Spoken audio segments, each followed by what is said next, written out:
സാന്നിധ്യം സംശയിക്കാവുന്ന തരത്തിൽ വെള്ളം കലങ്ങി മറിഞ്ഞിട്ടുണ്ട്. ബണ്ട് തുറന്നു വിട്ടതിന് പിന്നാലെയാണ് പെരിയാറിൽ മത്സ്യങ്ങൾ കൂട്ടത്തോടെ ചത്തുപൊങ്ങിയത്.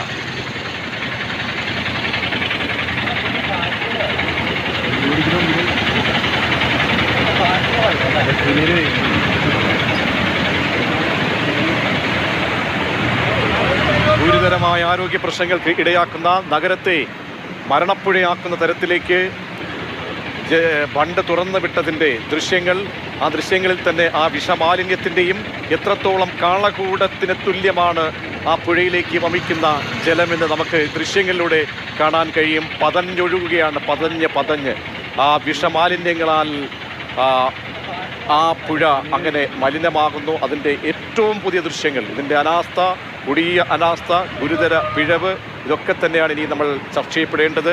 നടപടി അതിലേക്ക് ഉറപ്പാക്കുകയും വേണം. അനിവാര്യമായ നടപടിയിലേക്ക് പോകേണ്ട സാഹചര്യം ഒരുങ്ങുന്നു എന്ന ഈ ദൃശ്യങ്ങളിലൂടെ തന്നെ നമുക്ക് മനസ്സിലാക്കാൻ കഴിയും. എത്രത്തോളം ആഘാതമുളവാക്കുന്നതാണ് ഇപ്പോൾ പുറത്തേക്ക് വരുന്ന ഈ ദൃശ്യങ്ങളിലൂടെ നമ്മൾ മനസ്സിലാക്കേണ്ടത്. കേവലം ഒരു ഇന്നത്തെ സംഭവത്തിനും അപ്പുറത്തേക്ക് ദൂരവ്യാപക പ്രത്യാഘാതങ്ങൾ ഉണ്ടായേക്കാവുന്ന തരത്തിലേക്ക് ഈ സാഹചര്യം മാറുന്നു എന്ന് നമുക്ക് പറയേണ്ടി വരുന്നു. ഏലൂർ മേഖലയിലടക്കം നിരവധി ആളുകൾ താമസിക്കുന്ന ഇടങ്ങളിലേക്ക് ഒക്കെ ഈ വെള്ളം എത്തുന്നു എന്ന ഗുരുതരമായ ആശങ്ക നമ്മോട് ഇതിൻ്റെ വിവരങ്ങൾ നൽകാൻ അരുൺ ശങ്കർ ചേരുന്നുണ്ട്. അരുൺ, ഈ ദൃശ്യങ്ങൾ ഏറ്റവും ഒടുവിലായി പുറത്തേക്ക് വരികയാണ്. എന്തൊക്കെയാണ് നമുക്ക് മനസ്സിലാക്കേണ്ടത്? ഇത് എത്ര ഓളം ആശങ്ക ഉളവാക്കുന്ന ഒരു സാഹചര്യം കൂടി വെളിപ്പെടുത്തുന്നതാണ് ഇപ്പോഴത്തെ ദൃശ്യങ്ങൾ.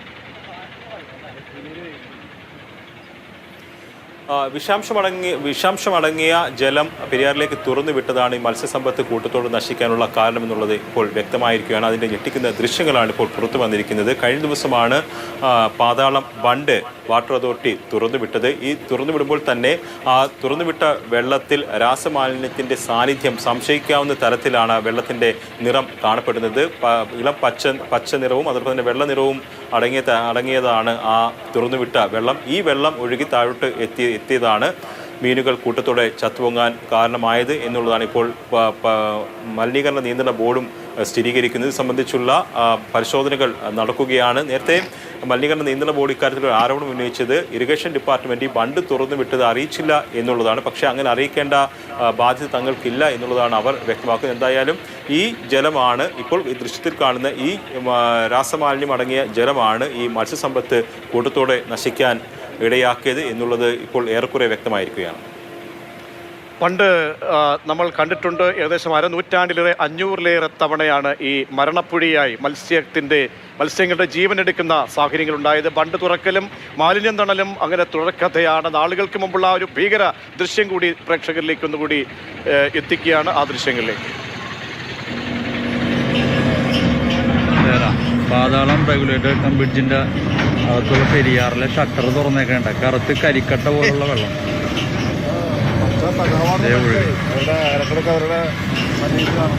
മത്സ്യക്കുരുതി എന്തോരം നടക്കുമെന്നുള്ളത് ഒന്നും പറയാൻ പറ്റില്ല.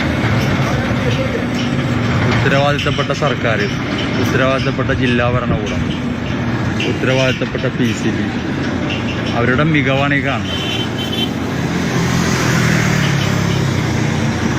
നോക്കൂ, അതിൻ്റെ രൂക്ഷത മനസ്സിലാക്കാൻ കഴിയുന്നു. പടർന്ന് പോവുകയാണ് വെള്ളത്തിലേക്ക്, ജലത്തിലേക്ക്. ആ രാസമാലിന്യം, ഗുരുതരമായ മാലിന്യത്തിൻ്റെ ആ ഭീകര ദൃശ്യമാണ് പ്രേക്ഷകരിലേക്ക് ഒരിക്കൽ കൂടി എത്തിക്കുന്നത്. എത്രത്തോളം പെരിയാറിനെ ഗുരുതരമാക്കുന്നു, പെരിയാർ തീരദേശവാസികളെ ഗുരുതര സാഹചര്യങ്ങളിലേക്ക് തള്ളിവിടുന്നു, നഗരത്തെ എത്രത്തോളം മലിനമാക്കുന്നു എന്നതിൻ്റെ ദൃശ്യമാണ് ഇപ്പോൾ നമ്മൾ രണ്ട് സ്ക്രീനിൽ നിന്നായി പ്രേക്ഷകർ കണ്ടുകൊണ്ടിരിക്കുന്നത്. ഒന്ന് അല്പ സമയം മുമ്പ് മാതൃഭൂമി ന്യൂസ് പുറത്തുവിട്ട ഏറ്റവും ഒടുവിലത്തെ സംഭവം, ആ ബണ്ട് തുറക്കലിൻ്റെ ദൃശ്യം. മറ്റൊന്ന് ഇതിന് മുൻപ് രാസമാലിന്യങ്ങൾ പുറത്തേക്ക് തള്ളിവിടുമ്പോൾ, ബണ്ട് തുറക്കുമ്പോൾ അതിൻ്റെ അത്യന്തം അങ്ങേയറ്റം രൂക്ഷമായിട്ടുള്ള ആ വളരെ ഗുരുതരമായ ദൃശ്യങ്ങൾ കൂടി കാണുകയാണ്. ഇതിൽ നമ്മൾ മനസ്സിലാക്കേണ്ടത് ഇതാണ്, ഇത്രത്തോളം വിഷമാലിന്യങ്ങൾ ഈ പെരിയാറിനെ ദുർഗന്ധപൂരിതം അല്ലെങ്കിൽ പെരിയാറിനെ ഗുരുതരമായി വിഷമയമാക്കിയിട്ടുണ്ട് എന്നാണ് നമ്മൾ മനസ്സിലാക്കേണ്ടത്. ഈ രണ്ട് ദൃശ്യങ്ങളാണ് ഇപ്പോൾ പ്രേക്ഷകരിലേക്ക് എത്തിക്കുന്നത്. ബണ്ട് തുറക്കുന്നു,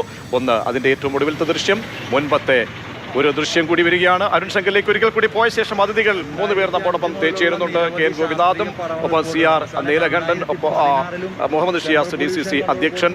അരുൺ, നേരത്തെ നമ്മൾ പുറത്തേക്ക് വിട്ട ദൃശ്യമാണ്, മുൻപ് തുറന്നതിൻ്റെയാണ്. നോക്കുക, തുറക്കലിൽ തന്നെ ഉണ്ട്. നമ്മളൊന്നും വിവരിച്ചു കൊടുക്കേണ്ട, എല്ലാം മനസ്സിലാകുന്ന രീതിയിലാണ്. എത്രത്തോളം ഗുരുതരമാണ് സാഹചര്യങ്ങൾ എന്നല്ലേ?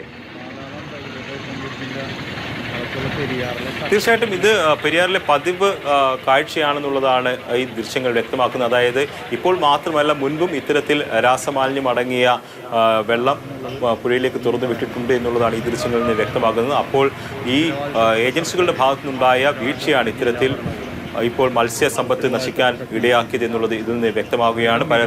മലിനീകരണ നിയന്ത്രണ ബോർഡ് ഉൾപ്പെടെ കൃത്യമായി കാര്യക്ഷമമായി പ്രവർത്തിച്ചിരുന്നെങ്കിൽ ഇപ്പോൾ ഉണ്ടായൊരു ദുരന്തം ഒഴിവാക്കാൻ കഴിയുമായിരുന്നു. കാരണം മുൻകാല അനുഭവങ്ങളും അവർക്ക് ഉണ്ടായിരുന്നു. ഈ രണ്ടാമത് കാണിച്ച ദൃശ്യം എന്ന് പറയുന്നത് വർഷങ്ങൾക്ക് മുമ്പുള്ളതാണ്. ആ ദൃശ്യം തന്നെ എത്രത്തോളം രൂക്ഷമാണ് ഈ മലിനജലം എന്നുള്ളത് വ്യക്തമാക്കുന്നുണ്ട്. കറുത്തിരിക്കുകയാണ് ആ ഒഴുകി വരുന്ന വെള്ളം. അപ്പോൾ ഇത് മുൻപും ഉണ്ടായിട്ടുണ്ട്, മുൻപും അനുഭവമുള്ളതാണ്. പക്ഷേ ആ അനുഭവത്തിൽ നിന്ന് മലിനീകരണ നിയന്ത്രണ ബോർഡ് പാഠം പഠിച്ചില്ല എന്നുള്ളതാണ് ഇപ്പോൾ ഉണ്ടായിരിക്കുന്ന ദുരന്തം വ്യക്തമാക്കുന്നത്.